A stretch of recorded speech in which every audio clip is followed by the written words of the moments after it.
Bueno, bienvenidos. Entonces vamos a dar inicio. Mi esposita va a orar por mí y por todos nosotros. Bueno, Padre, en tus manos colocamos este momento, Señor. Espíritu Santo, yo te pido que seas en este momento entrando a nuestro corazón, que seas tú trayendo paz, aquietando nuestra alma, Señor. Si hay alguna cosa que nos esté molestando, si hay pensamientos que nos quieren sacar de acá, distracción, Señor, te los entregamos ahora mismo. Y te pido, Papito Santo, que seas tú trayendo paz y permitiendo que nuestros oídos y nuestro corazón sean tierra fértil para lo que tú vas a sembrar en nosotros hoy. Quiero bendecir la vida de mi esposito, el comienzo de este nuevo ciclo, y que seas tú, Señor, hablándonos a través de él. Pon tus palabras en su boca y aquí estamos, Papito Santo, para escucharte.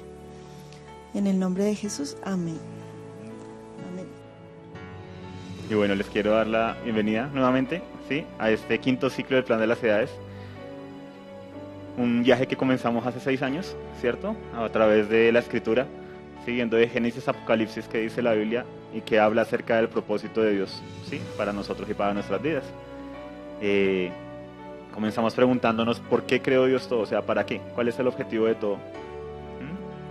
Hemos visto a través de todos estos ciclos que hay un propósito, que hay un sueño, que hay algo que es por Dios y para Dios, ¿cierto? Dios creó a la humanidad, nos creó a nosotros con miras a algo que es por Él y para Él. No nos creó porque estaba desocupado, porque no tenía nada más que hacer. No nos creó para salvarnos, porque eso no tiene sentido. O sea, no creó al hombre para que cayera, para enviar un salvador y salvarlo, porque eso no es. Hay algo más, ¿sí? Hay alguna razón por la cual Él nos creó. Y parte de lo que hemos visto en estos ciclos es que Él nos creó para habitar en nosotros, ¿cierto? Él nos creó porque anhelaba una familia de hijos a su imagen y semejanza. Entonces nos creó para ser sus hijos. Y Él nos creó porque el hijo, ¿sí?, anhelaba una contraparte, una amada, una esposa, una contraparte, y nos creó para esos 3 propósitos que corresponden al Padre, al Hijo y al Espíritu. Estuvimos viendo el diseño original, luego pasamos a ver lo que fue la caída, el paréntesis, luego vimos la historia de Israel, ¿sí?, el llamado de Abraham y toda la nación de Israel y demás. En el último ciclo, que fue el cuarto, vimos un poco de lo que fue el ministerio de Jesús, ¿sí? Hablábamos de cuando se presentó el primer sacrificio, ¿sí?, de Jesús, y hablábamos de que el primer sacrificio que Dios hace, lo primero a lo que Dios renuncia, porque Dios nos llama a nosotros a renunciar a nosotros mismos y a cosas. El primer sacrificio que Dios hace, ¿sí?, no se da en la cruz. El primer sacrificio que Dios hace se da cuando decide crear algo más, porque renuncia a ser el único. O sea, antes de la creación, antes de todos nosotros, Dios es. Todo lo que hay, todo lo que existe, donde viajemos, Dios es. El solo hecho de que Dios cree algo más, está renunciando a algo, a ser el único, a ser el único ser vivo, a ser el único ser en el universo. O sea, ese fue el primer acto de renuncia de Dios, ¿sí? El decir, voy a crear. Y el solo hecho de crearnos ya estaba sacrificando algo, estaba sacrificando el ser todo, el ser lo único que existe. Y eso fue parte de lo que vimos en el último ciclo. Estuvimos viendo un poco los evangelios. Y en este quinto ciclo vamos a entrar a ver un poco lo que es Hechos en adelante, hasta antes de llegar a Apocalipsis. Entonces vamos a ver ciertos temas, ¿sí?, que nos van a ir conectando. Y el tema de hoy es un tema introductorio al quinto ciclo, pero también un conector con el cuarto, ¿sí? Quiero tocar unas cositas que no toqué en el cuarto ciclo, ¿sí?, para cerrar, para que no queden volando. ¿Listo? Entonces, quiero decirles que por favor hagan 3 compromisos. El primer compromiso es que estén dispuestos a arrepentirse, a cambiar su manera de pensar y de actuar, ¿sí? Si el Padre nos muestra algo que de pronto no es lo que habíamos escuchado siempre, que podamos ir a la Escritura y ver si lo que se está diciendo concuerda con la Escritura, ¿sí? No tanto si concuerda con lo que me han dicho y con lo que todos dicen. Ese es el primer llamado, que podamos ver qué dice la Escritura, ¿sí?, quitando un poquito tradiciones y demás que a veces se han colocado, que podamos ver cuál es la verdad, así hayan aspectos de la verdad que no entendamos y que de pronto destruyen paradigmas en nosotros, que podamos preguntarnos más allá de que si esto tiene sentido con respecto a lo que me han enseñado, es si esto es verdad con respecto a lo que la Biblia dice, ¿sí? Si es verdad y si es real. El segundo compromiso, no abandonar el proceso. ¿Sí? El que inician hoy, por favor, no abandonarlo. Si por alguna causa de fuerza mayor no pueden estar, entonces hablamos para ver cómo se ponen al día. Pero no abandonen el proceso que comienza hoy, porque los temas van entrelazados uno con otro. ¿Sí? Y si no me ponen atención a todo, pueden salir y decir que yo estoy diciendo cosas que no he dicho, porque no las han escuchado en su contexto. ¿Listo? Los que no han visto los temas anteriores, pues los invitamos a que entren a la página, elplandelasedades.com, y se pongan al día. Y la tercera, que me parece muy grato, que no la tengo que hacer énfasis porque todos estaban aquí muy puntuales. ¿Listo? Entonces, en tanto dependa de nosotros, por favor, ¿sí? El que lleguemos todos puntuales. ¿Listo? El tema de hoy es el último Ish. Ish es la palabra que veíamos en el primer ciclo, que es la que en Génesis se refiere cuando se habla del hombre. Dice que creó Dios al hombre, varón y varona los creó. La palabra para varón es Ish, que es la palabra para hombre, y Isha, que es la palabra para mujer. Y quiero leer una serie de pasajes para entrar un poco en el contexto de esta tarde. En Mateo 12:29 dice: ¿cómo puede alguien entrar en la casa de un hombre fuerte y saquear sus bienes si primero no lo ata? Entonces saqueará su casa. Tiene mucho sentido, ¿cierto? O sea, ¿cómo puede alguien entrar a la casa de un hombre fuerte, un hombre que está armado, y si le quiere robar o le quiere quitar lo que él tiene en su casa, qué debe hacer primero con ese hombre? Incapacitarlo. Sí, lo debe atar o lo debe, ¿sí?, amenazar y demás, y lo debe inmovilizar, ya sea que lo encierre en un lugar. Mateo 20:28: así como el Hijo del Hombre no vino para ser servido, sino para servir y dar su vida en rescate por muchos. Esa palabra rescate es súper importante para lo que vamos a estar viendo hoy. ¿Y dar su vida en qué? Rescate por muchos. Juan 10:11: yo soy el buen pastor, y el buen pastor da su vida por las ovejas. ¿Qué hace el buen pastor? Da su vida por las ovejas. ¿Para qué vino Jesucristo? Ok, Dios es justo, pero también es misericordioso, ¿cierto? Entonces Dios te quiere perdonar, pero tu pecado, pues, requiere una paga, ¿sí? Requiere un castigo. Entonces, ¿cómo hace Dios para continuar siendo justo, pero castigar el pecado? Entonces, ahí es donde entra, ¿qué? Jesús. ¿Y qué pasa con Jesús? Jesús paga por los pecados, ¿cierto? O sea, que toma nuestro lugar, ¿cierto? Por causa de nuestros pecados. Entonces, Dios ya no nos castiga a nosotros, sino que ¿a quién castiga? A Jesús, ¿cierto? Ese es el modelo que se ha perpetuado en los últimos 500 años, que es el modelo de qué pasó en la cruz. Este modelo empezó a aparecer hace tan solo 900 años. ¿Hace cuánto está Jesús? ¿Hace cuánto vino Jesús manifestado en la carne? ¿Sí? Cuando nació de María, ¿no? No hace cuánto, porque Él es eterno, desde antes de la fundación del mundo. ¿Sí? Pero ¿hace cuánto fue manifestado en la carne? Como tal. Hace aproximadamente 2000 años. ¿Sí? Y tenemos una explicación de qué pasó en la cruz de hace 500 años. En las normas para uno encontrar la verdad, uno tiene que buscar los registros que estén más cercanos a la fuente. Es como cuando jugamos teléfono roto. Lo hemos jugado en jóvenes a veces y se ha notado que es muy roto. ya la segunda persona ya de ahí en adelante toda la información. Entre más cerca tú estés a la fuente, hay más que verdad. Y resulta que tenemos un modelo que se inventó o se dio hace 500 años, máximo 900 años, cuando empezó a aparecer todo el sistema judicial moderno y demás. El sistema de leyes, ¿sí? De un juicio de un abogado y demás. Pero este modelo es ajeno a lo que pensaban en los primeros 10 siglos la iglesia. O sea, si nosotros vamos a los primeros 10 siglos de la iglesia y buscamos en la historia de la iglesia y buscamos lo que escribieron en esos 10 siglos, no vamos a encontrar esta historia. Y esta historia siempre, no es ustedes, pero a mí siempre me molestó. Porque siguiendo esta tradición, ¿no?, de hace 500 años, Dios es ¿qué? Amor. Pero Él también es justo. Entonces Él debe ¿qué? Castigar el pecado. Y entonces toma Dios a Jesús y lo castiga en vez de a nosotros. Entonces Jesús viene para salvarnos de Dios.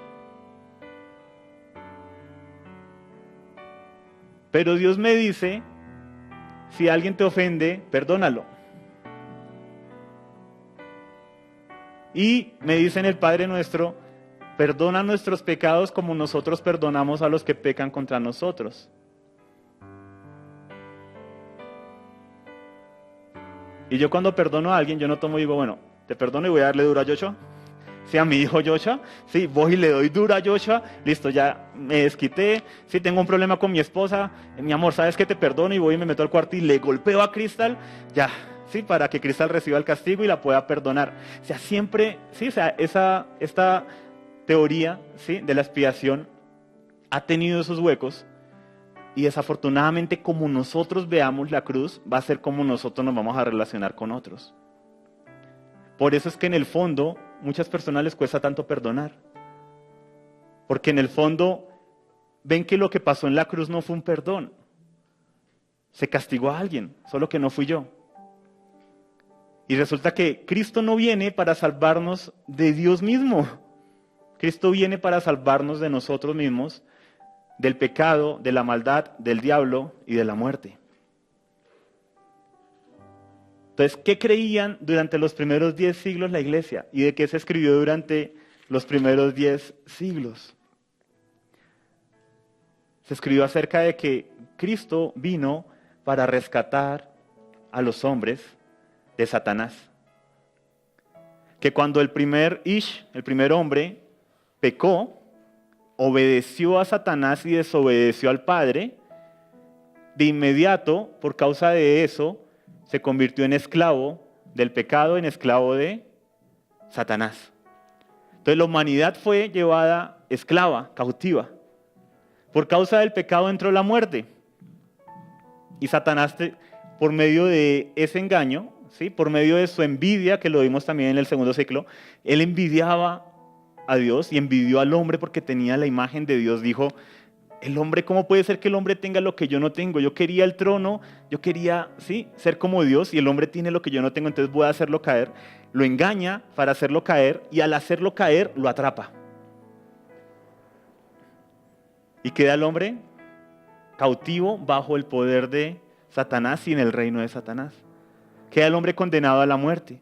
Y por medio de tentaciones, por medio de seducciones y demás, hace que el hombre vez tras vez desobedezca a Dios.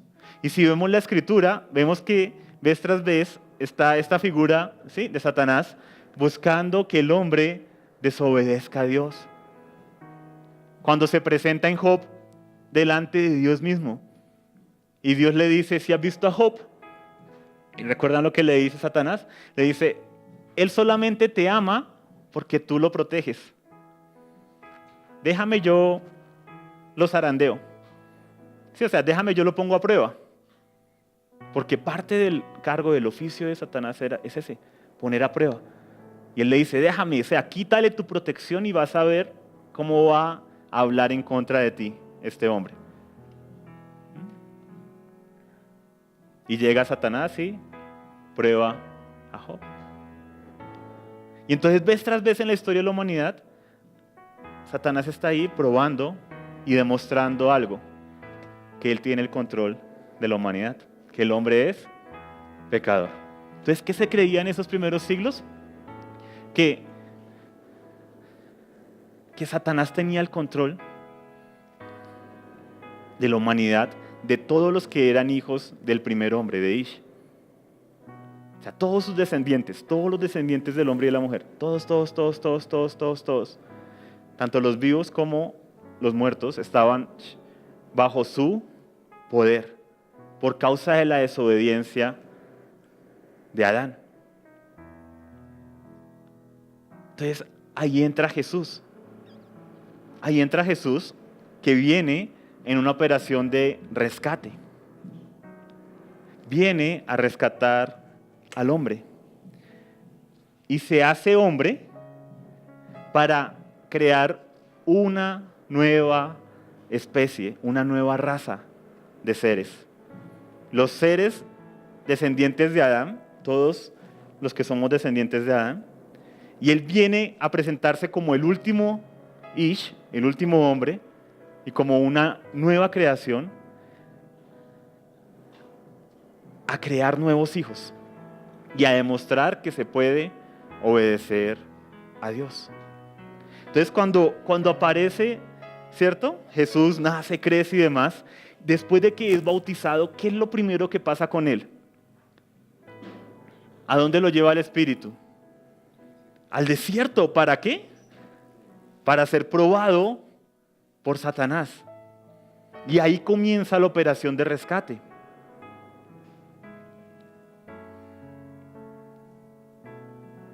Ahí comienza, o ahí continúa esa batalla por la humanidad.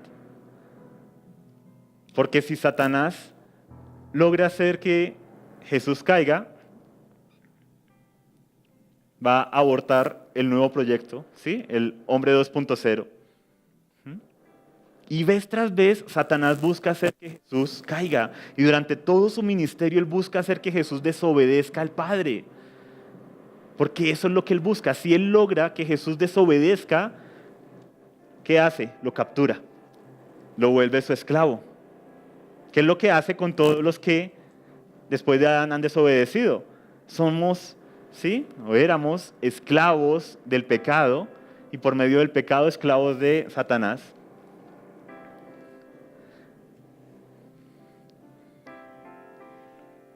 Y entonces viene Jesús a enseñar una nueva manera de vivir, a enseñar un nuevo camino, a enseñar cómo se debe comportar esta nueva raza de seres espirituales que Él va a engendrar y que van a salir de Él. Y viene a hacer con su ejemplo y a enseñar. Por eso en Hechos 1:1 dice: oh amado Teófilo, sí, en el primer tratado te escribí todas las cosas que Jesús comenzó a hacer y a enseñar. ¿A qué? Hacer y enseñar. O sea, si lo único que se requería era que nuestros pecados fueran cubiertos para con Dios y que Jesús muriera y derramara sangre, pues Dios hubiera permitido que Él muriera de bebé y ya. Pero si vemos los evangelios, 95% se dedica a la vida de Jesús y a su resurrección. Y si mucho, una página a la muerte de Cristo en la cruz. ¿Por qué? Porque lo que Jesús vino a mostrar y a enseñar es súper importante y hace parte de la obra que Él vino a hacer de rescate. O sea, Él vino a rescatar a la humanidad, vino a decirles: miren, ¿sí? Ustedes se acostumbraron como hijos de Ish, como hijos del primer hombre, a actuar y a vivir de esta manera. Pero yo vengo a mostrarles cómo es la manera de caminar, cómo es el hombre espiritual, cómo es la manera de caminar del cielo, cómo es la manera del reino de Dios. El reino de Dios se ha acercado y yo vengo aquí a dar mi vida por ustedes. Por eso el pasaje que leíamos: yo soy el buen pastor y el buen pastor da su vida por las ovejas. Y el Hijo del Hombre vino para servir y para dar su vida en rescate por muchos. Entonces, ¿qué pasó en la cruz?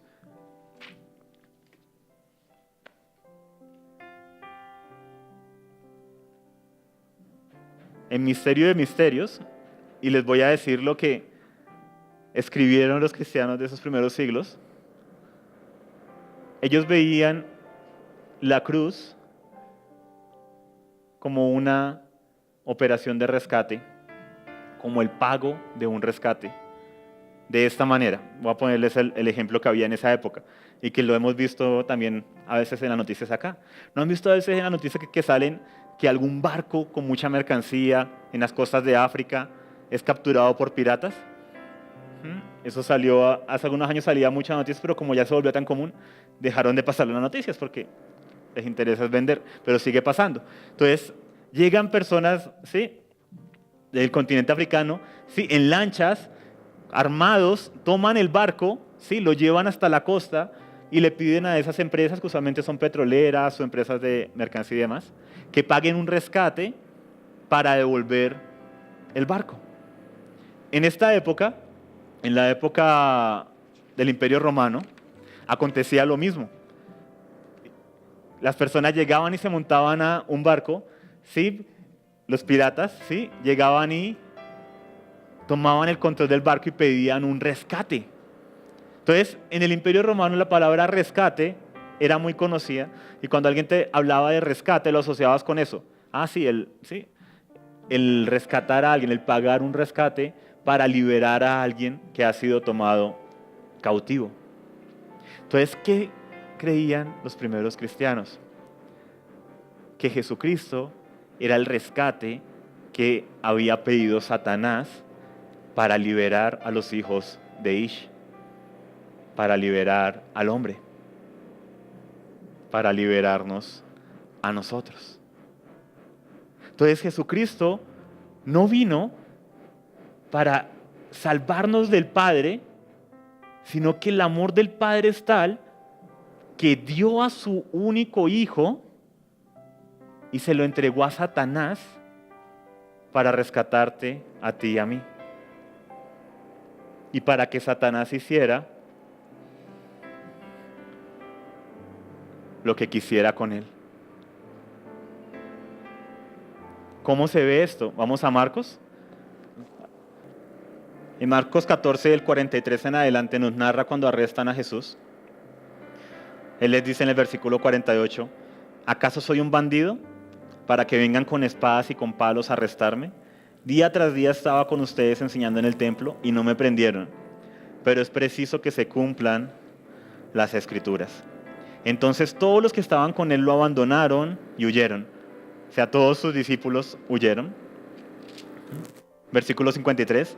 Llevaron a Jesús ante el sumo sacerdote y se reunieron ahí todos los jefes de los sacerdotes, los ancianos, los maestros de la ley. Y Pedro los siguió y lo miraba desde lejos.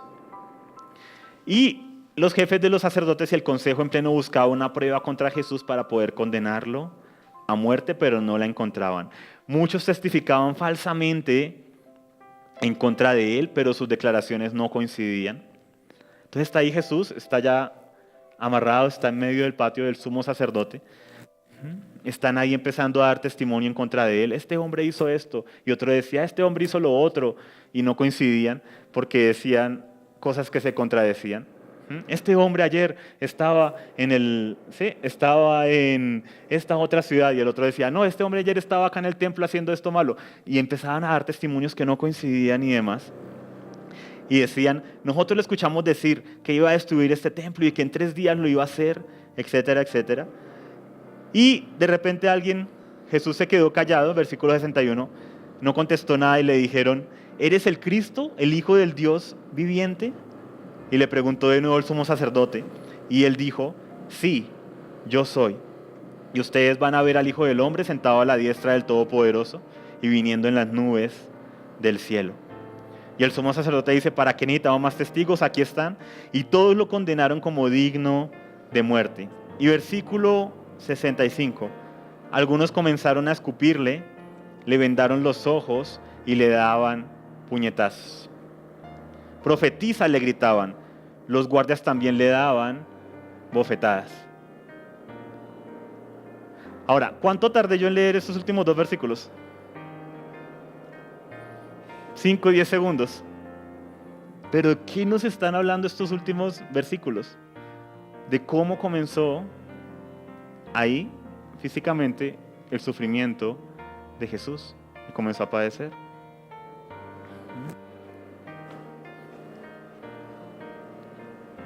Pablo, párate acá, por favor. ¿Listo? Entonces, pase cada uno y empuja a Pablo. Pero pues con amor. Pase cada uno. A ver cuánto nos demoramos. No somos tantos. ¿Y cuánto estamos en esta? Ustedes han oído la blasfemia, ¿qué les parece? Y todos ellos lo condenaron como digno de muerte. Vayan pasando. Algunos comenzaron a escupirle, le vendaron los ojos y le daban puñetazos. Profetiza, le gritaban. Y los guardias también le daban bofetadas.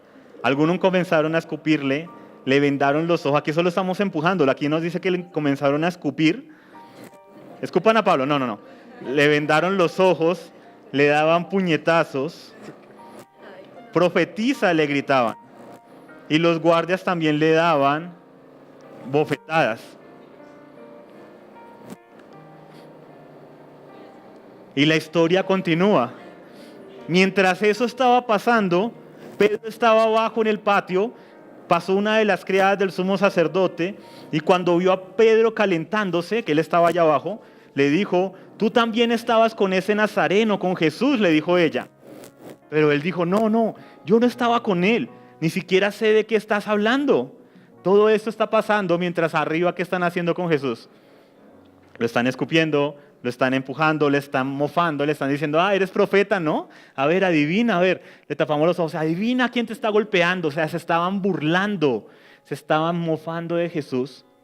Y a veces nosotros leemos la Escritura y como son 2 versículos, los leemos como quien lee una tira cómica, como quien lee cualquier cosa. Y el tiempo iba pasando y mientras tanto nos cuenta la historia de Pedro. ¿Y recuerdan qué pasó con Pedro? ¿Cuántas veces sonó el gallo? 3 veces. Y en todo ese tiempo, ¿qué estaba pasando con Jesús? Lo estaban golpeando, tenía los ojos vendados, lo estaban escupiendo, lo estaban atormentando. Y ahí comenzó esa parte. Y esto fue hasta la mañana, por eso continúa en el versículo 15, el capítulo 15. Tan pronto como amaneció, los jefes de los sacerdotes con los ancianos, los maestros de la ley y el consejo en pleno, llegaron a una decisión. Ataron a Jesús, se lo llevaron y se lo entregaron a Pilato.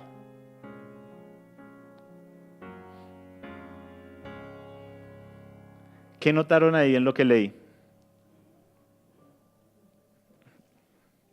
Párate acá otra vez. Con el micrófono si quieres para que aportes. ¿Cierto? O sea, él estaba vendado, llevaban toda la noche, desde la madrugada que lo habían atrapado, golpeándolo, diciéndole, a ver, ¿quién es? Y golpeándolo, empujándolo, escupiéndolo, ¿cierto? Y dice que amanece. ¿Y qué notaste ahí? Que ese sufrimiento fue por toda la noche. Ok. Dice, ataron a Jesús, se lo llevaron y se lo entregaron a Pilato. ¿Cómo estaba Jesús?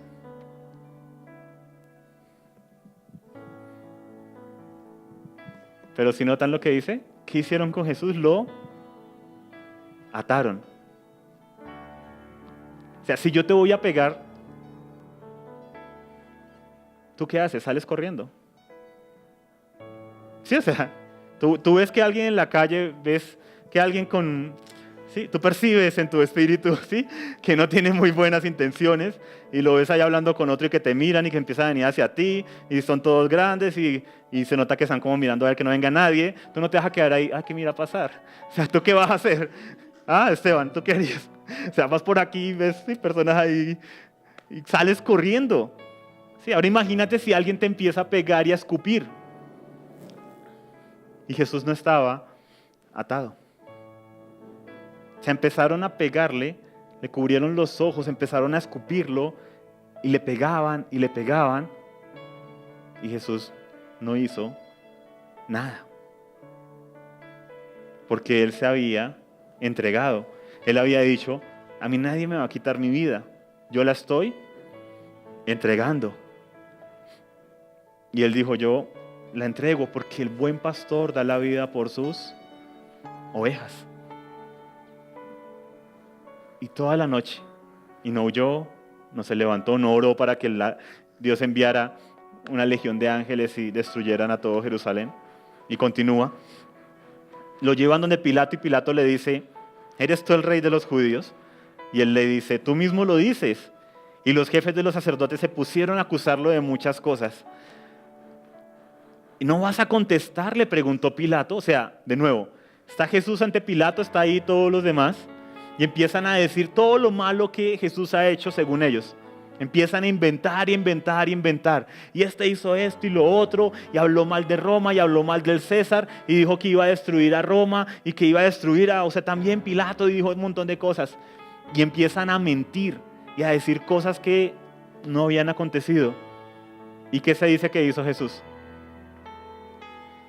Guardó silencio. No respondió. No respondió. Cuando, ¿cómo somos nosotros? O sea, un amigo, una amiga nuestro, alguien, nuestra mamá llega a decir, usted no hizo tal cosa. ¡Ah, yo sí la hice! O sea, uno de una se levanta así, o sea, responde y con bobadas, o sea, y a veces, no, sí, no la hice, se me ha olvidado. Uno responde, esa es su primera reacción. Y Jesús está ahí y no responde. Y continúa. Mira de cuántas cosas te están acusando, le dijo Pilato. Pero Jesús ni aún con esto contestó nada, de modo que Pilato se quedó asombrado. Ahora bien, durante la fiesta le acostumbraba a soltarles a alguien. Entonces él trajo a uno que se llamaba Barrabás, ¿cierto? Que había sido condenado por homicidio. Y lo subió a la multitud y les dijo, ¿quieren que les suelte al rey de los judíos, sea a Jesús, o a Barrabás? Y les decía así porque sabía que los sacerdotes le tenían envidia. Muy interesante esa palabra que utiliza. Pero los jefes de los sacerdotes le dijeron a la multitud, o sea, ya es una multitud, están ahí al frente al palacio, que le soltara más bien a Barrabás. ¿Y qué quieren que haga con el rey de los judíos?, le preguntó Pilato.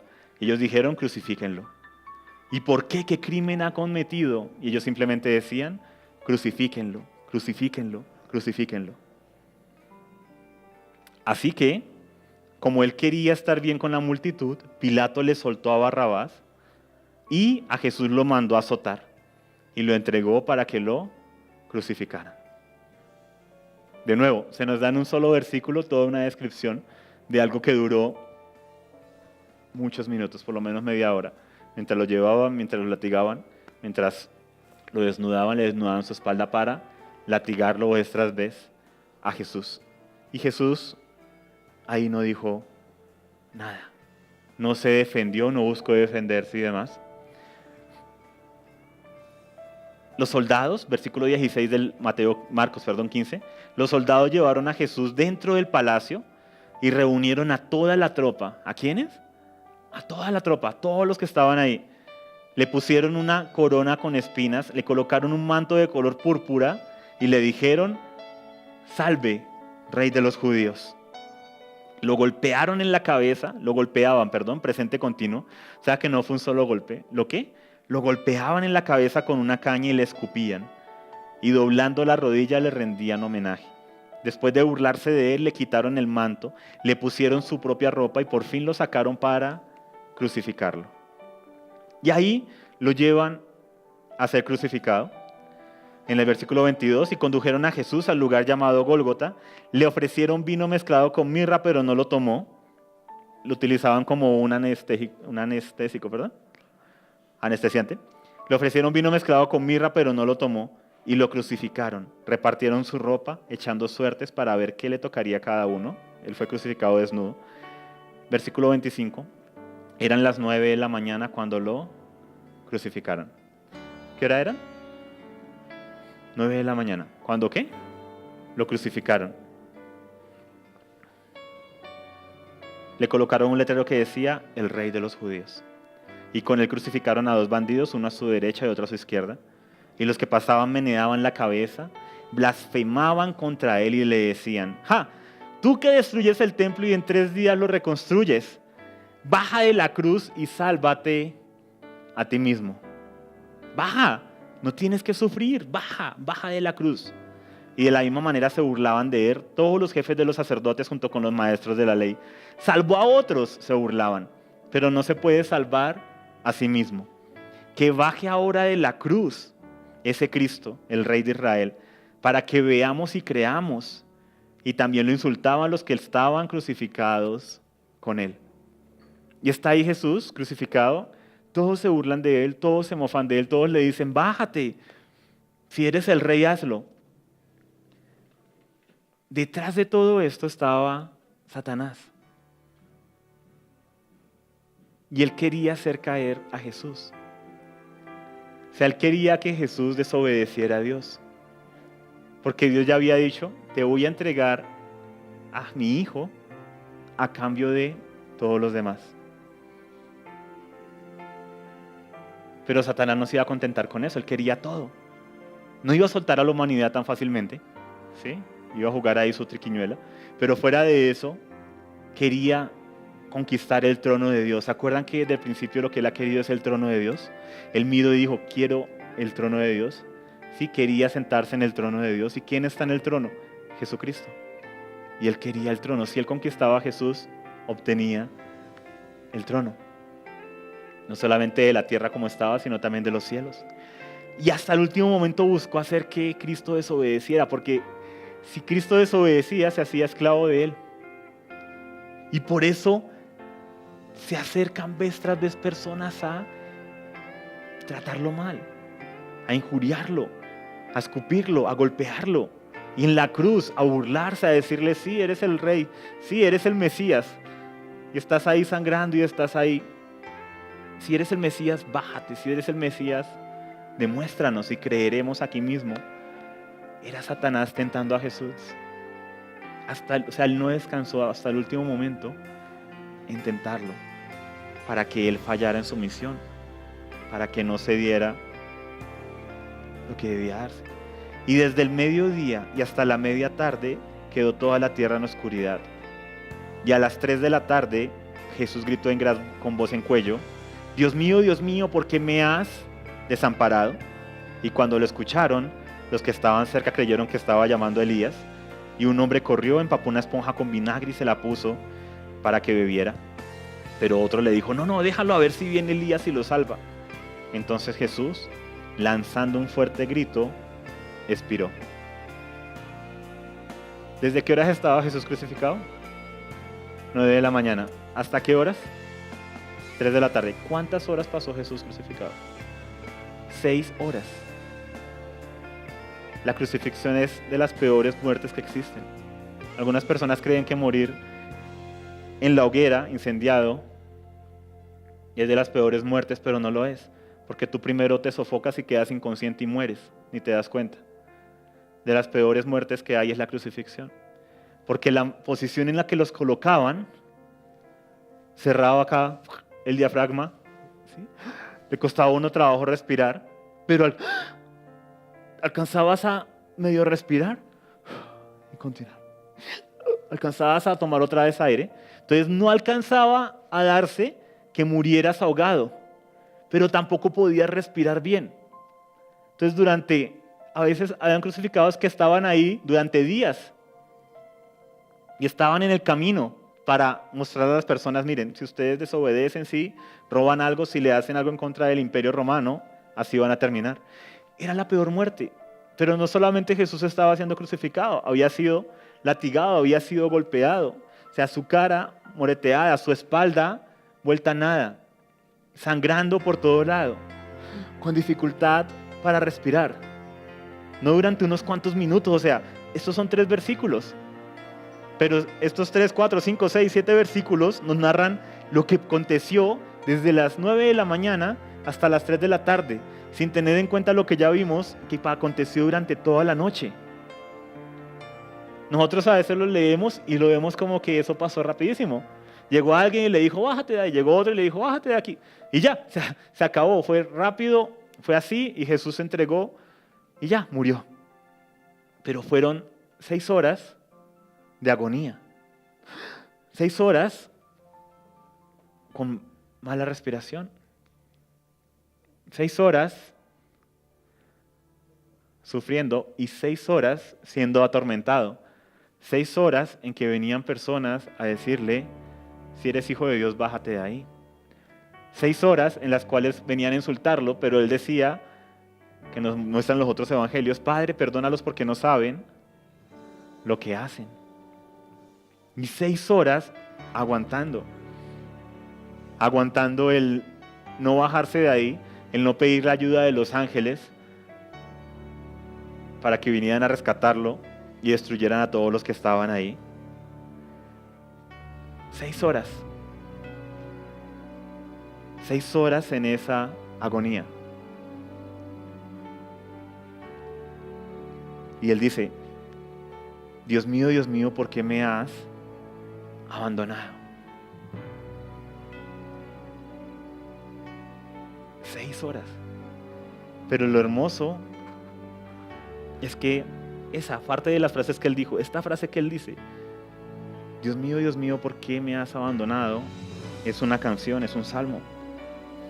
O sea, un Jesús ahí en la cruz estaba entonando un salmo, que es el Salmo 22. Y el Salmo 22 comienza diciendo, Dios mío, ¿por qué me has abandonado?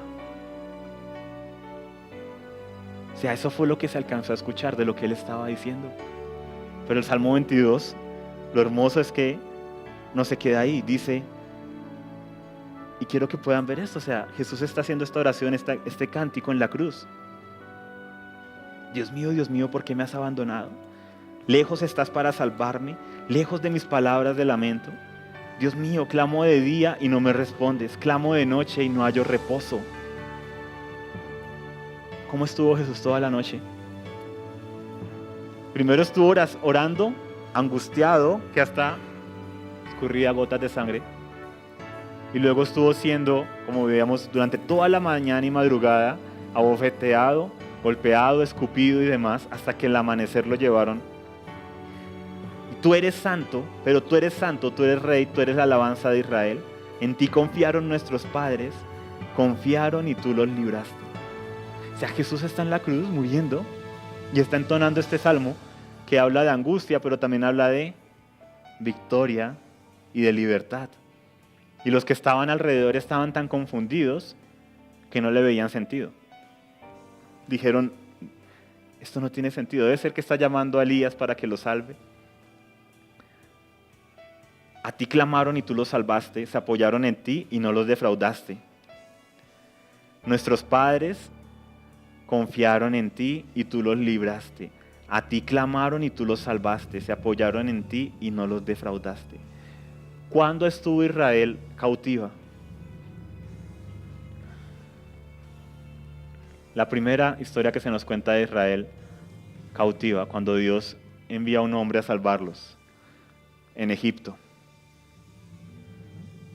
En Egipto, y aquí está recordando y haciendo ese paralelo y recordando cuando Israel estaba cautiva en Egipto, pero que Dios los escuchó y los salvó, los rescató. ¿Qué está haciendo Jesús en la cruz? Nos está rescatando, pero no de Dios mismo, no de nuestro propio Padre. Nos está rescatando del verdadero enemigo, de Satanás, de la maldad que hay en nosotros por causa del pecado, de la muerte.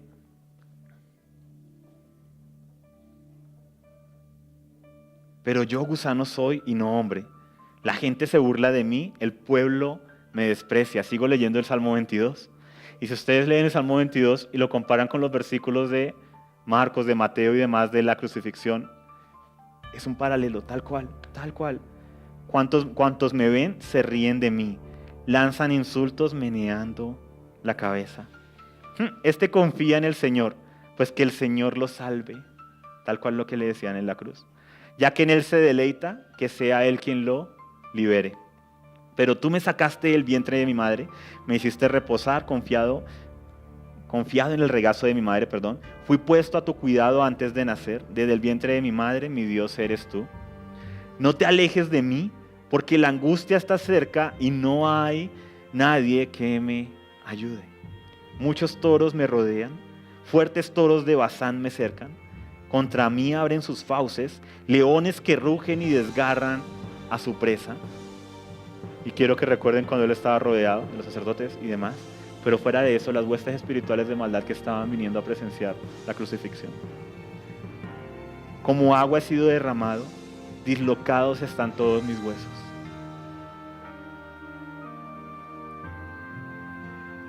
Mi corazón se ha vuelto como cera y se derrite en mis entrañas. Se ha secado mi vigor como una teja, la lengua se me pega al paladar me has hundido en el polvo de la muerte. Como perros de presa me han rodeado, me ha acercado una banda de malvados, me han traspasado las manos y los pies. Puedo contar todos mis huesos con satisfacción perversa, la gente se detiene a mirarme. Se reparten entre ellos mis vestidos y sobre mi ropa echan suerte. Estamos hablando del Salmo 22, escrito siglos antes de la muerte de Cristo y escribiendo exactamente lo que aconteció en la cruz. Pero tú, Señor, no te alejes, fuerza mía, ven pronto en mi auxilio. Libra mi vida de la espada, mi preciosa vida del poder de estos perros. Rescátame de la boca de los leones, sálvame de los cuernos de los toros. Proclamaré tu nombre a mis hermanos, en medio de la congregación te alabaré. Alaben al Señor los que le temen, hónrenlo los descendientes de Jacob, venérenlo descendientes de Israel. Me sacaron la cordal y dice, ¿me enredó la lengua? ¿Qué tal? Porque Él no desprecia ni tiene en poco el sufrimiento del pobre. No esconde de Él su rostro, sino que lo escucha cuando a Él claman. Tú inspiras mi alabanza en la gran asamblea. Ante los que te temen, cumpliré mis promesas. Comerán los pobres y se saciarán. Alabarán al Señor los que lo buscan, que su corazón viva para siempre. Se acordarán del Señor y se volverán a Él. ¿Sé qué? Se acordarán del Señor y se volverán a Él. Todos los confines de la tierra, ante Él se postrarán todas las familias de las naciones, porque del Señor es el reino, Él gobierna sobre las naciones. Festejarán y adorarán todos los ricos de la tierra, ante Él se postrarán todos los que bajan al polvo, o sea, todos los que mueren, los que no pueden conservar su vida. La posteridad les servirá, del Señor se hablará a las generaciones futuras, y eso estamos haciendo. A un pueblo que aún no ha nacido se le dirá que Dios hizo justicia.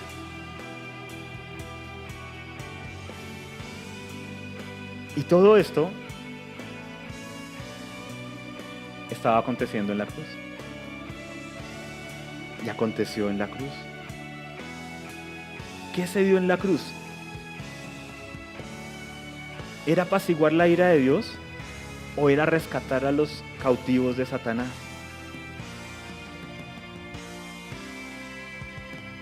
¿Perdón?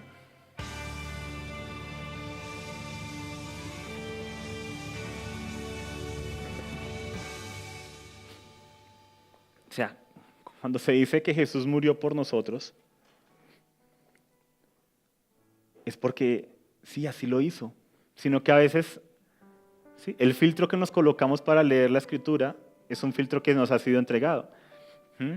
Y se nos ha dicho, míralo a través de este filtro. Entonces tú vas y lees los versículos y todo lo lees a través de ese filtro.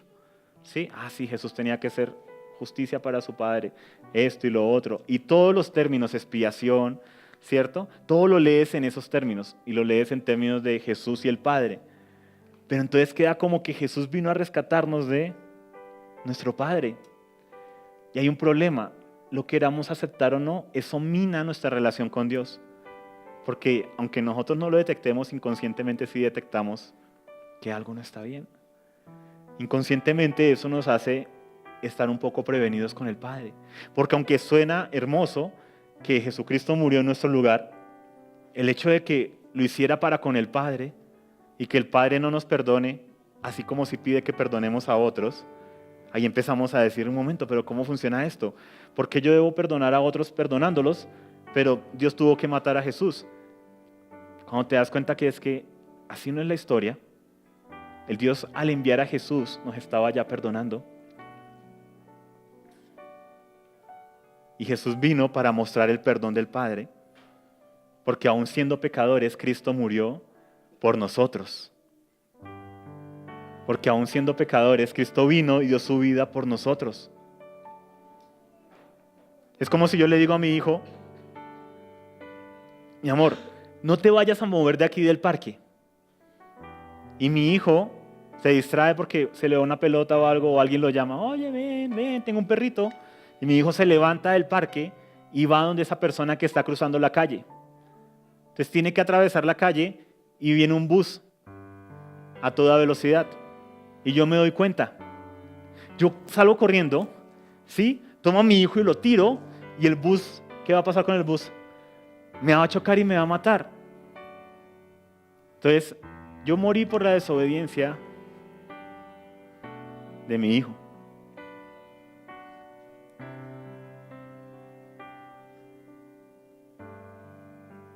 Entonces, cuando se dice que Cristo murió por tus pecados,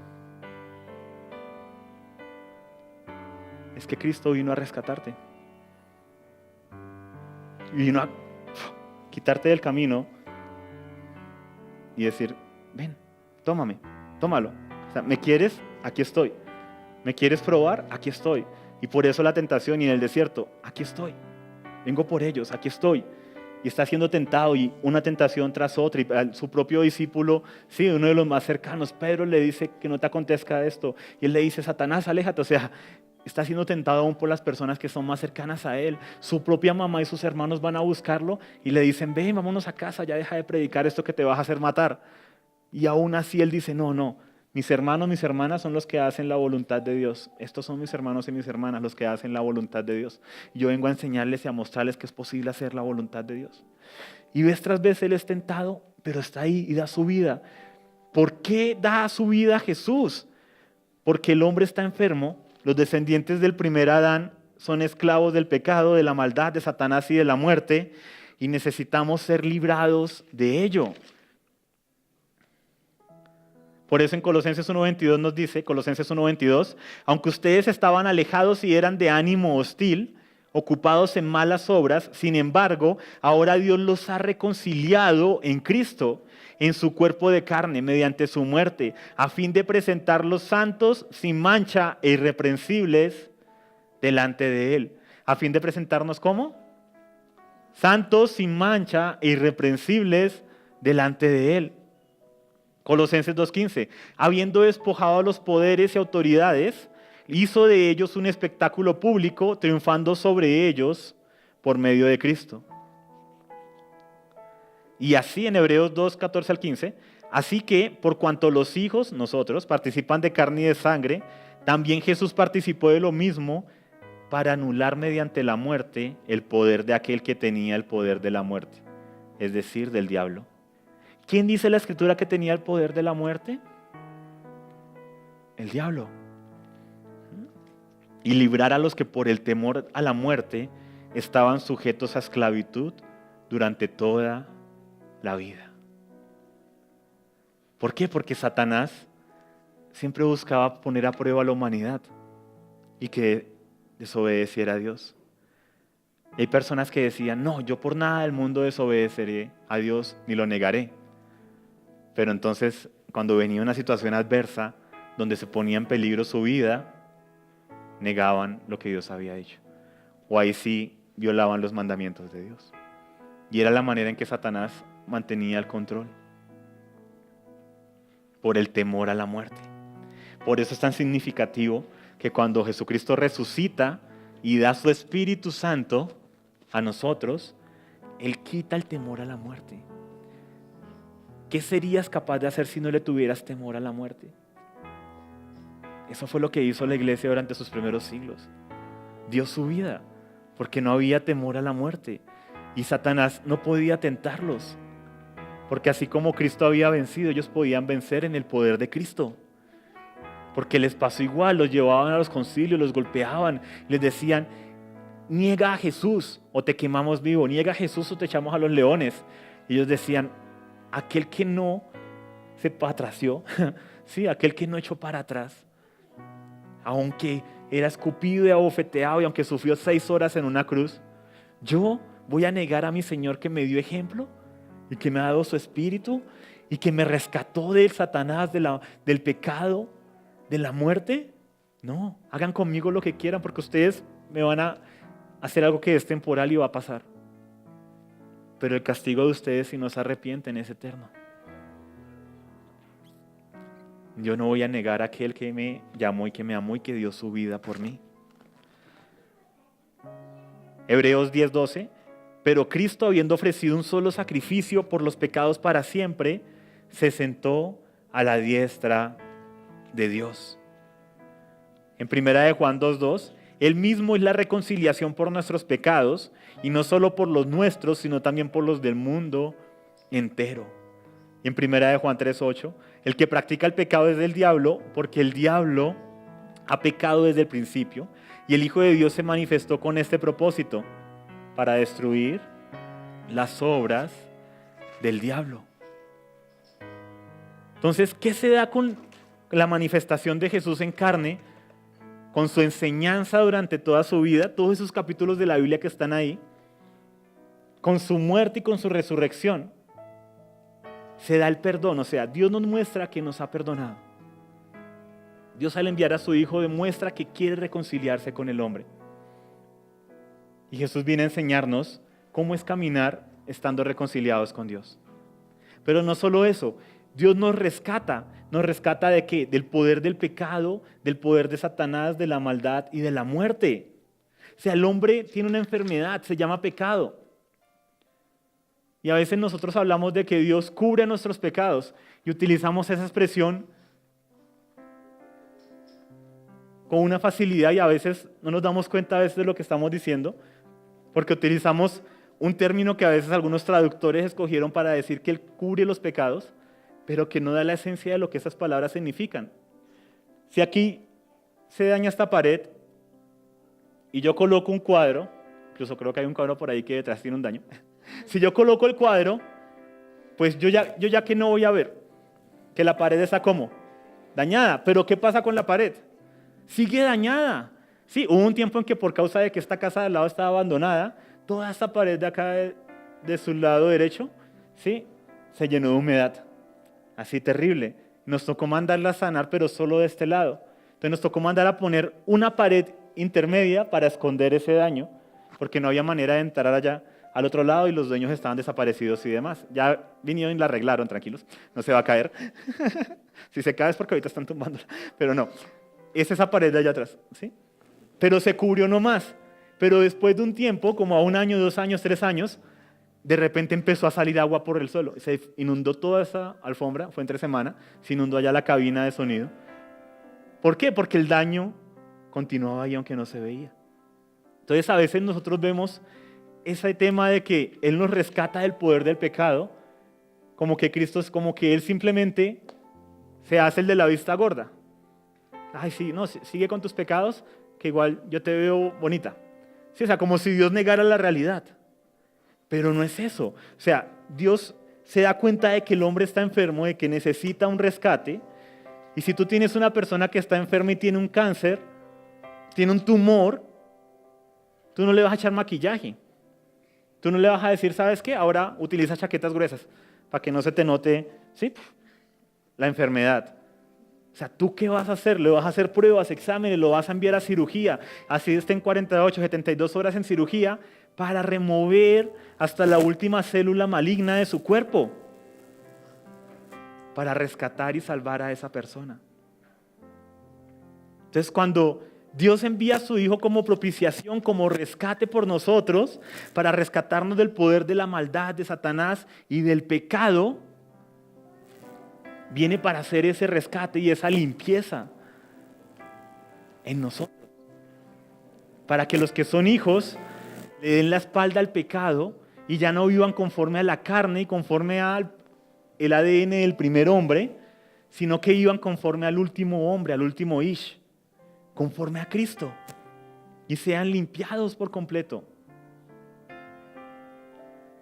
Si a mí se me pierde mi anillo, se me cae, estaba lloviendo estos días, y se me cae afuera y empieza a rodar y se vaya a un barrizal y viene ahí una cosa de agua y se vuelve lodo y demás. Yo voy a agacharme ahí, voy a tomar, ¿sí? Así esté lloviendo y demás, voy a buscar mi anillo, ¿sí? Va a estar ahí todo sucio. Entonces, ¿qué voy a hacer? Voy a tomar eso, voy a limpiarlo, ¿cierto? Lo voy a lavar, le voy a sacar brillo y demás, ¿sí? Y ahora imaginen que yo hago todo eso, ¿sí? Y dejo ahí el anillo y me llevo el barro. Como si el barro fuera lo importante. O sea, ¿qué es lo importante? O sea, ¿por qué hice todo eso? Por el anillo. ¿Sí? ¿Qué es lo que Dios quiere? Nos quiere a nosotros.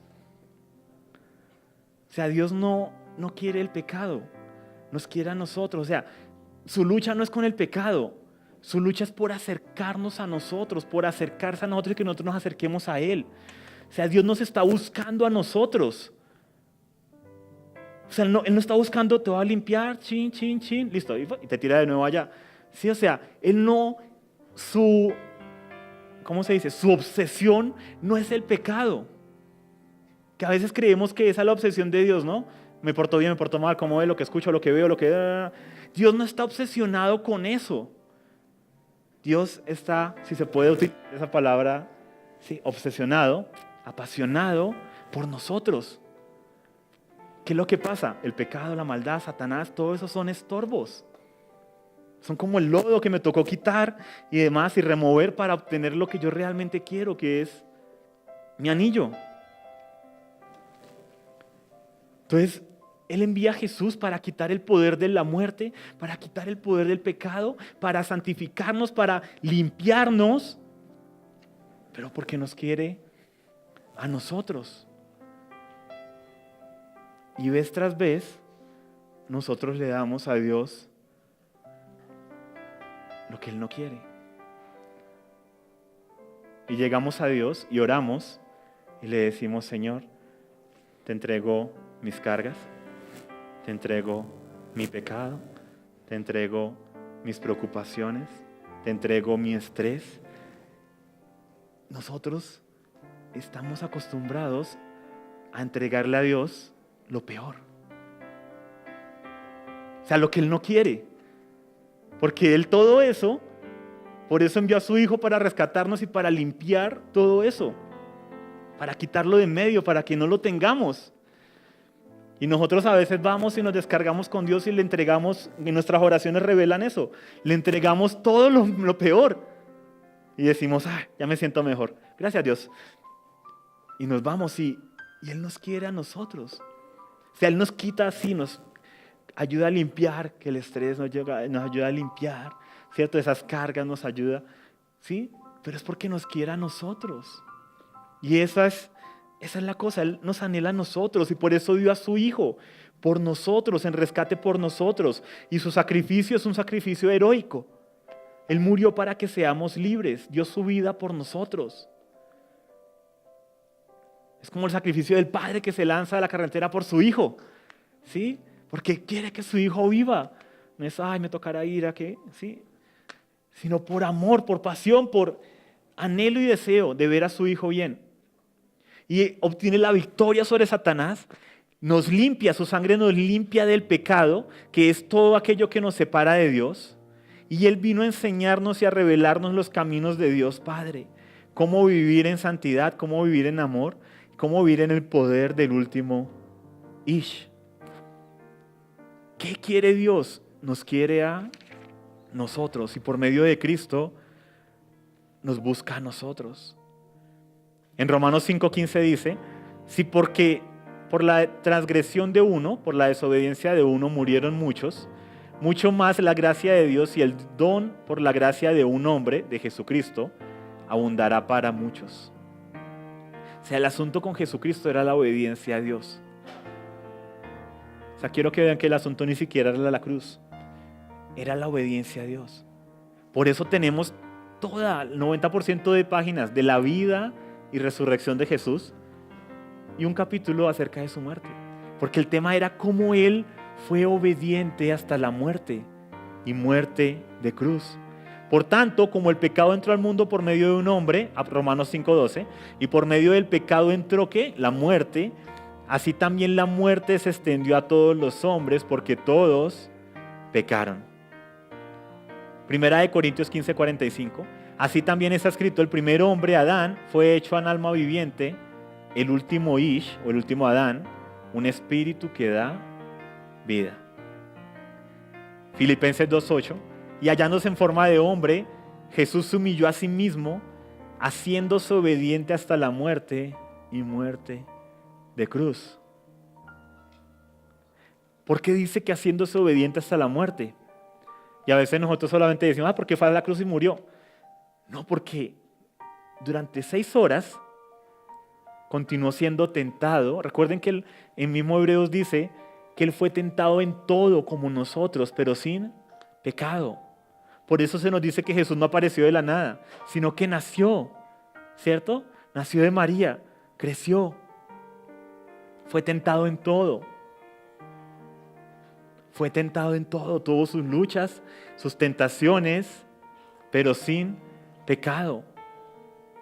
Por eso es que Él es un refugio seguro para todos nosotros y para todos ustedes, sin importar la edad. Porque ustedes miran a Jesús y no es como que, ay, pero Él ya grande, pues claro, Él venció. No, Él pasó por lo que tú pasaste, pero sin pecado. Porque la Escritura dice que fue tentado en todo. Por eso nos ayuda a vencer en todas las áreas, incluyendo el área emocional, incluyendo el área sexual. Porque Él fue tentado en todo, pero sin pecado. Y fue obediente hasta la muerte, y muerte de cruz. Y el tema es obediencia. Por lo cual, continúa, Dios lo exaltó hasta lo sumo y le confirió un nombre que es sobre todo nombre, para que en el nombre de Jesús se doble toda rodilla de los que están en el cielo y en la tierra y debajo de la tierra, y toda lengua confiese que Jesucristo es el Señor, para gloria de Dios Padre. Y en 1 Corintios 15, 22, porque así como en Adán todos mueren, también en Cristo todos son glorificados. Entonces, ¿qué está diciendo ahí la Escritura? Hay dos razas, la raza de Adán y los que son descendientes de Adán. ¿Cuál va a ser su fin? Muerte. Y son esclavos ¿de qué? Del pecado, de la maldad, de Satanás y de la muerte. Pero viene Jesús a crear una nueva raza, los hijos de Dios. Viene Jesús y se hace un hijo de Adán para ser el último de esa raza. Por eso es el último Adán. Se hace el último de esa raza. O sea, se hace como si fuera el último descendiente de Adán. Entonces carga todas las iniquidades de todos para ahí para arriba. Carga todos los pecados de todo de ahí para arriba, porque es el último. O sea, después de él, ¿quién hay? Nadie. Es el último y se hace el primero de una nueva raza, de la versión 2.0. Y nos llama a nosotros a tomar de esa vida para nuestras vidas. Entonces tú puedes decidir, yo puedo decidir, o continúo viviendo en la vida de Adán, del primer Ish, que cayó y que desobedeció, o tomo del Espíritu de Cristo, del último Ish, del último hombre, que obedeció hasta la muerte, y muerte de cruz, la peor muerte. Que si fue capaz de aguantar 6 horas en un madero, siendo insultado, siendo maltratado, sin que él fuese culpable porque fue sin pecado, inocente, entonces yo creo que yo puedo aguantar si alguien habla mal de mí. Entonces yo creo que yo puedo aguantar, ¿sí? Si alguien me quiere golpear y volverle la otra mejilla. Y si Él en la cruz pudo decir, perdónalos porque no saben lo que hacen, yo puedo perdonar a mis enemigos y puedo orar por los que me persiguen. Si estoy viviendo con el ADN y siendo descendiente del último hombre, del último Ish, del segundo Adán, de Cristo. O puedo continuar viviendo de acuerdo al primero, que ya sabemos cuál es su fin. Yo puedo obedecer al pecado para muerte, que es lo que hace el primer varón, o obedecer a Dios para justicia, para vida. Hacer lo que es justo delante de Dios. Y eso es algo que todos nosotros tenemos. Y es un proceso. Por eso Cristo vino a enseñar, por eso pasó la mayor parte de su tiempo y los evangelios están narrándonos lo que Él enseñó y lo que Él hizo. Cómo enseñó y cómo dio ejemplo. Si no, entonces el evangelio sería una sola página. La crucifixión y la resurrección y ya, pare de contar. Pero está toda la enseñanza. ¿Ustedes creen que eso está de relleno? O sea, ¿ustedes creen que los apóstoles dijeron, bueno, vamos a ver qué escribimos? No, pues escribamos ahí cosas que Jesús dijo cuando Él nació, para que lleguemos allá a la sustancia, a lo que verdaderamente importa, que Él murió en la cruz. O sea, eso no está de relleno, es porque todo es el evangelio, todo es importante. La cruz es importante, la enseñanza de Jesús es importante, su vida y testimonio es importante, su resurrección es importante. Todo hace parte del paquete. Pero tenemos un Padre que nos ama y que ha enviado a Jesús para rescatarnos. No de sí mismo, sino de nosotros mismos, de nuestra maldad. Y que podamos tomar una decisión y podamos decir, voy a ser descendiente de Adán o voy a ser descendiente de Jesús, del último Ish.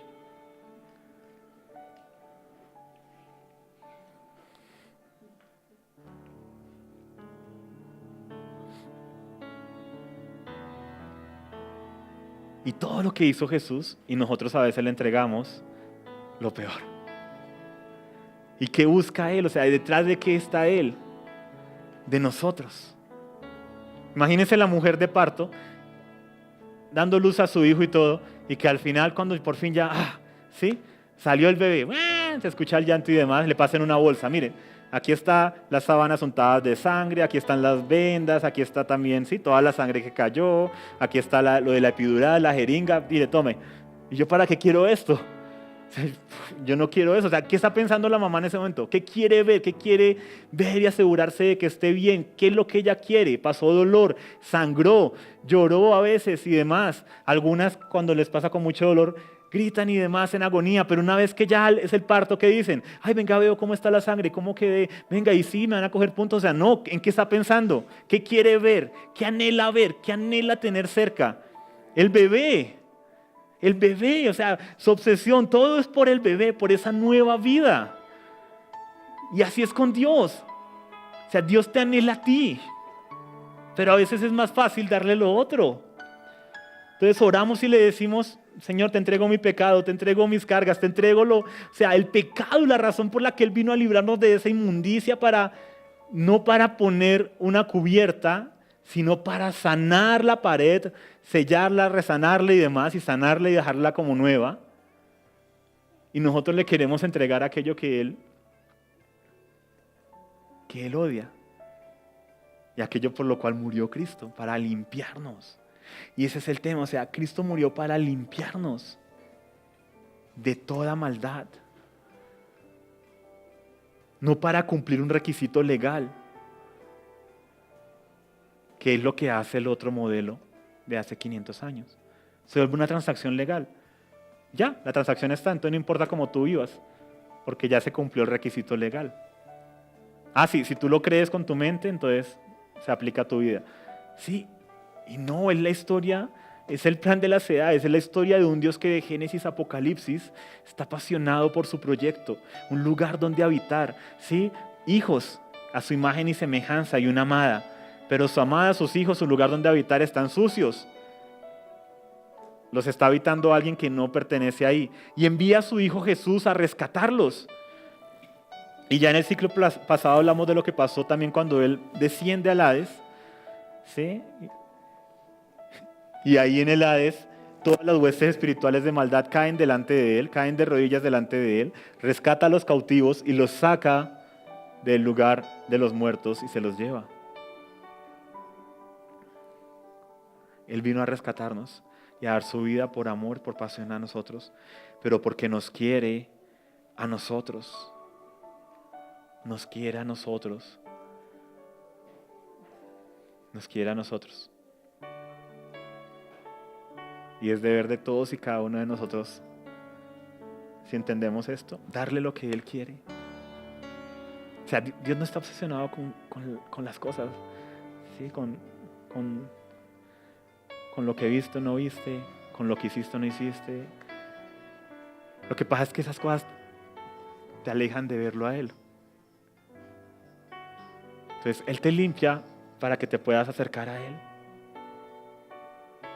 Es como nuestros chiquitos cuando vamos a alguna fiesta, alguna recepción y nos toca vestirnos súper bien, ¿sí? Con saco, corbata y demás, es el único vestido que uno tiene, entonces pues por fin está limpio, ¿sí? Y digamos alguno de nuestros chiquitos de repente llega y toma arena y se embarra y todo y va a abrazarnos y uno le dice: no te acerques, no te acerques, no te acerques.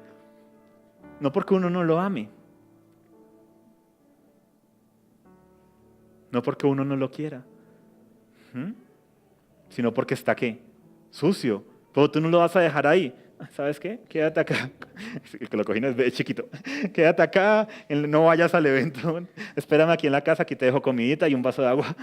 O sea, ¿qué hace el papá? Lo limpia. ¿Para qué? Para que se pueda acercar, abrazarlo, alzarlo. ¿Qué hace la mamá? Lo limpia. ¿Para qué? Para restaurar la relación. ¿Qué vino a hacer Cristo? Limpiarnos. Rescatarnos de las garras de Satanás, del pecado, de la maldad, de la muerte. ¿Para qué? Para restaurar la relación. O sea, ¿qué anhela hoy? ¿Qué anhela Él? Rescatar la relación. Sencillo, hermoso, precioso. Y durante un milenio fue parte de lo que la iglesia predicaba. La victoria de Cristo sobre Satanás. Sí, ese rescate por Satanás, ese rescate por nosotros, que se dio a Satanás, que murió y que dio hasta su última gota de sangre por nosotros, por rescatarnos.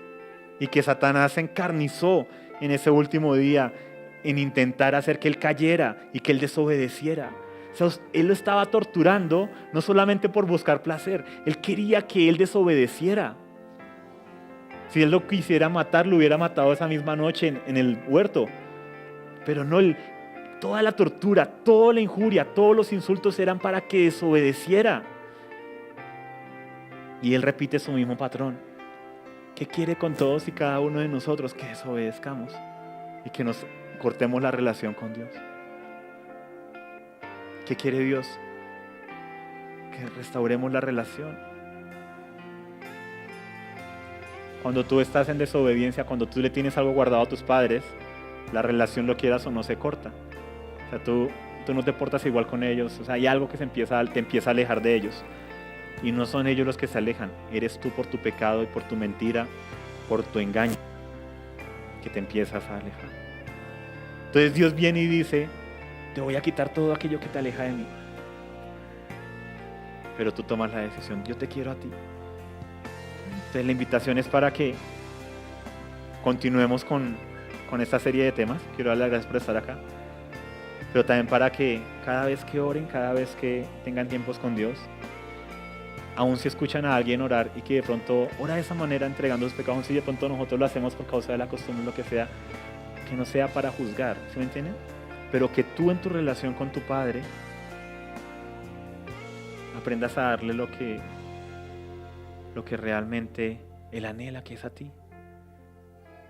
Que nos entreguemos a nosotros mismos a Él. O sea, Él murió por nosotros. O sea, Él no está obsesionado con el pecado ni con Satanás. Hay personas que están obsesionadas con Satanás y donde Satanás se mueve, ellos se mueven y están persiguiendo a Satanás. El Padre no está obsesionado con Satanás. ¿Sí? O sea, Satanás es el desgraciado que se robó a sus hijos y que tiene que aplastarle su cabeza para llegar y rescatar a sus hijos. Es una pulga, ¿sí? Nos dice en Apocalipsis que con la palabra de su poder lo va a destruir, lo va a encarcelar, lo va a atar. Dice que él no nos hubiera podido liberar si no hubiera atado primero al hombre fuerte. O sea, Satanás no tiene nada contra Dios. O sea, no tiene poder, ¿sí? Que nuestra obsesión, que nuestro anhelo sea Él. Que nos perdamos en Él, que nuestra pasión sea Él, que lo que nos motive sea Él. Que podamos ver la maravillosa obra de Él y entendamos que el Padre es un Padre amoroso, que no cogió a palo a su Hijo para no cogerte palo a ti, sino que en un misterio envió a su Hijo como rescate por nosotros. Y este misterio está oculto. Y este misterio, aún en la iglesia en Oriente, todavía se predica. En la iglesia ortodoxa en Oriente todavía hablan de esto, y así es como ellos ven la cruz como la victoria de Cristo sobre el poder de las tinieblas y su victoria en obediencia hasta el final. O sea, Jesús obedeció. ¿Por qué creen que se hace tanto énfasis en la obediencia de Jesús? En su vida, en su muerte, en su resurrección. Que Pablo habla de la obediencia y fue obediente hasta la muerte, porque nos dejó ejemplo para que sigamos sus pisadas. Y que no tomemos de la vida del viejo hombre, sino que nos pongamos el nuevo hombre, a Cristo. Y quiero que cerremos nuestros ojos para cerrar. Padre,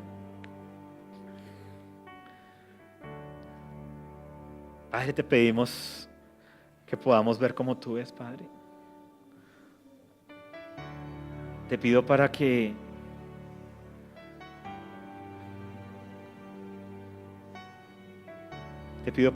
seas tú quien implante estas verdades en nuestro espíritu, Padre. Te quiero dar gracias porque definitivamente la historia que tú muestras, Señor, en tu escritura, ese rescate hermoso que tú haces por nosotros, Señor, esa manera en que te diste por buscarnos a nosotros es preciosa y es hermosa, y te pido que podamos, cuando nos acerquemos a tu palabra, leerla de una manera intencional, Padre, que podamos tomarnos el tiempo de meditar en cada versículo y no leerla por salir del paso, sino darnos cuenta de que cuenta una historia que pasaron minutos, horas, días a veces, siglos, edades.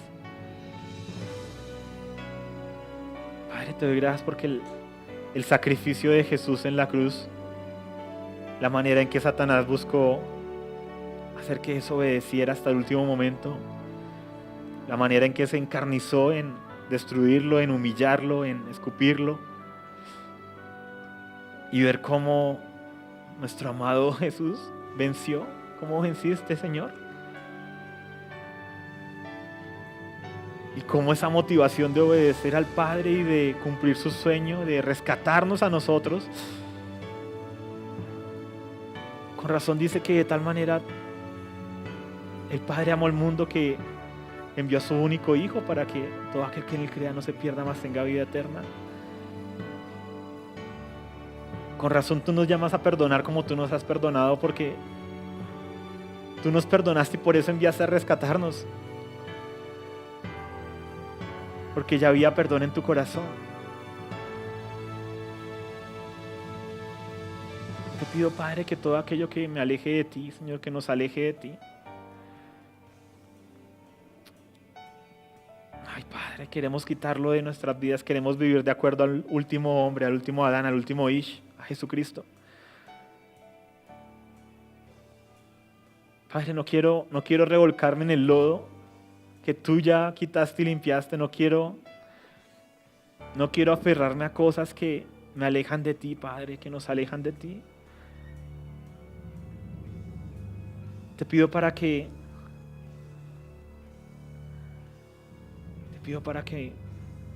podamos tener esa relación que tú anhelas, Padre.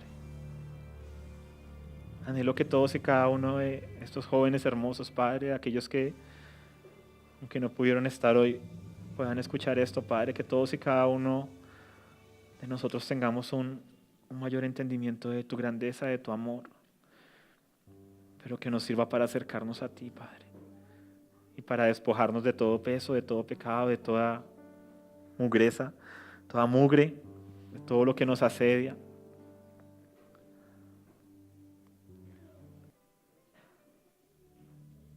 Y nos podamos acercar confiadamente a ti, por ese camino nuevo que tú abriste en Cristo Jesús. Te doy gracias por esa operación de rescate. Te doy gracias por la salvación de cada uno de nosotros, por el perdón, por la limpieza con la sangre de tu Hijo. Y te doy gracias porque me estimaste y nos estimaste como un tesoro precioso que estaba ya cautivo por un malhechor. Y te doy gracias porque fuiste capaz de aceptar el precio más alto. Y a veces antes no lo entendíamos tan bien de cómo tú mismo te pedías a ti mismo el precio. Pero cobra mucho sentido cuando vemos que fue otro el que puso el precio. Y fue por su envidia y por su maldad, que quería destruir a nuestro amado Jesús. Pero no pudo. Ni él, ni el pecado, ni la muerte pudieron vencerlo, porque él vive y reina para siempre. Y te damos gracias porque sabemos que es ese Espíritu el que opera en nosotros. No queremos ser más engañados por Satanás, Señor. Queremos vernos como tú nos ves, en la victoria que tú nos ves y con la fuerza que tú nos ves y con tu Espíritu en nosotros, Padre.